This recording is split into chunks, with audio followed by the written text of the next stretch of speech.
Making sure that the sex apps that we have on our phone and in our lives are actually productive things in our lives, not something that can be used compulsively or even destructively in regards to our well-being. It's kind of important. Uh, think of um, think of how a fruit machine might work. For instance, imagine you put your pound in and you pull the crank, and three cherries come up, and you get ding ding ding jackpot. Those machines.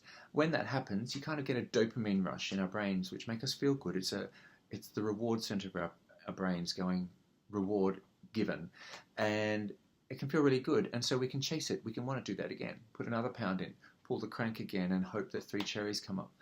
But perhaps this time they don't. And so we might chase that and do it again, go through that process again. And some of us are pretty good. It's usually to do with self-esteem or self-awareness, but sometimes we can be really good at stopping that process, and sometimes we can just go on and on compulsively. I mention this because the apps in our lives can be a bit the same.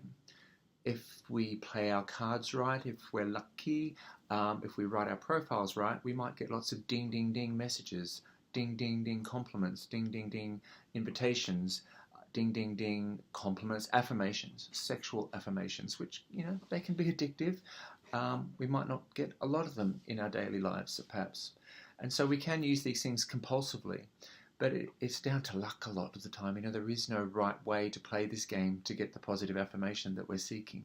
It's really important that we seek them in other aspects of our lives. So I think sometimes just making sure that the apps we have on our phones, making sure that we're using them for the purpose we want, knowing why we're using it today, being conscious of how often we're doing it, and doing it for the right reasons and not chasing that dopamine rush that those sexual affirmations can give us.